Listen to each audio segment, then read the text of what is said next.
Ladies and gentlemen, we'd like to invite you to watch the English news on the Central Television channel of the Night Province. Today, the Study Committee of the National Assembly of Vietnam continues its 34th session with many important contents. Previously, on June the 11th, speaking at the opening session, National Assembly Chairman Trần Thanh Mẫn said that in the expected three-day session, the National Assembly Standing Committee would consider and comment on 16 issues. At this session, the National Assembly Standing Committee will focus on giving opinions on budgets and draft laws with many large and complex contents and many different opinions. Therefore, the chairman of the National Assembly requests the delegates to clearly state their views, propose specific plans and content for correction, as a basis for agencies to receive and revise seriously, completely, and thoroughly to synthesize reports and seek opinions from National Assembly delegates. Also at the session, the National Assembly Standing Committee will give opinions on 2 new bills and resolutions approved by the National Assembly to be added to the 2024 Law and Ordinance Building Program. It's the law budget amending 4 laws, law amending and supplementing a number of articles of the land law, housing law, real estate business law, credit institutions law, and the National Assembly's resolution on value-added tax reduction. The chairman of the National Assembly emphasized that these are urgent contents. The National Assembly Party Committee and the National Assembly Standing Committee agreed and supported submitting it to the National Assembly for approval to meet practical requirements.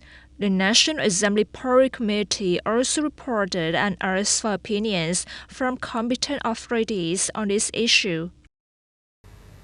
On June the 11th, Comrade Nguyễn Hồng Lĩnh, Secretary of the Đồng Nai Provincial Party Committee, as head of the delegation, had a survey and assessment of the potential for tourism development at Triang Lake. The working group also included acting chairman of the Provincial People's Committee Võ Tấn Đức and leaders of a number of departments and branches of the province. Triang Lake is located within the administrative boundaries of districts Vĩnh Cửu, Trảng Bom, Thống Nhất, and Định Quán. The lake has an area of over 32,000 hectares and is the largest artificial lake in Vietnam. Not only serving as a water supply source, Triang Lake also has many advantages in tourism development based on the potential water surface space and landscape space along the lakeside area. In recent terms, tourism along Triang Lake has developed quite strongly, especially the business model of camping, boating, and sub-tourism on the lake has attracted more and more tourists inside and outside the province. However, this spontaneous tourism, also due to legal issues, despite having the advantage of tourism potential, Triang Lake still does not have a worthy investor to invest in exploitation. Comrade Secretary of the Provincial Party Committee emphasized that in recent terms, the lack of planning has caused the tourism potential here not to be unleashed. Where planning, the project will not be approved. Without project approval, no investor dares to do it. Therefore, there must be planning and must be specific for each project, while focusing on land recovery and population stabilization. It is recommended that the conservation area, together with local authorities and departments, unify efforts to plan tourism, invite investment, and exploit the advantages of Triang Lake tourism, because the lakeside is an ecosystem suitable for tourism development. The legal department of the People's Council of the Đồng Nai Province held a meeting to verify the submissions and draft reports presented at the 10th thematic session of the People's Council of the Đồng Nai Province. Attending the meeting were Vice Chairwoman of the People's Council Hoàng Thị Bích Hằng and Vice Chairman of the Provincial People's Committee Nguyễn Sơn Hùng. The Provincial People's Council's legal department has examined 3 contents. Through verification, the delegates attending the meeting agreed to present 2 contents to the session.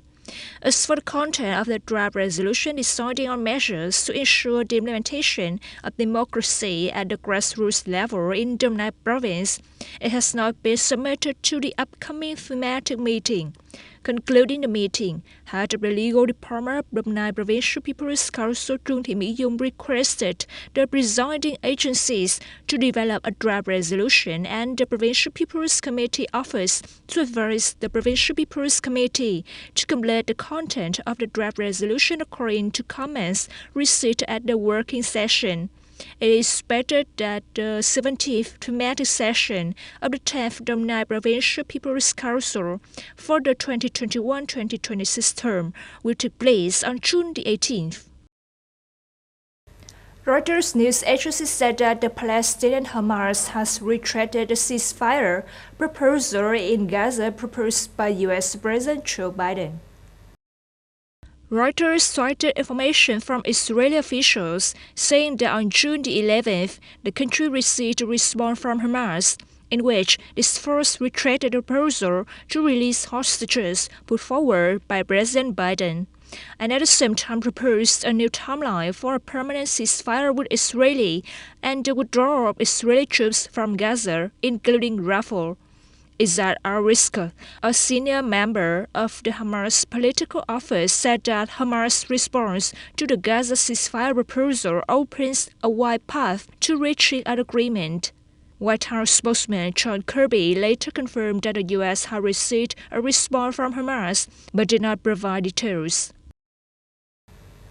U.S. Ambassador to South Korea Philip Goldberg on June 11 said that Washington is ready for anything that can happen on the Korean peninsula, amid recent rising tensions between North Korea and South Korea over trash balloons.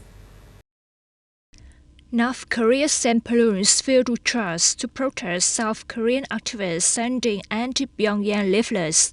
In response, Seoul resumed propaganda broadcasts near the border on June 9th, but stopped broadcasting a day later.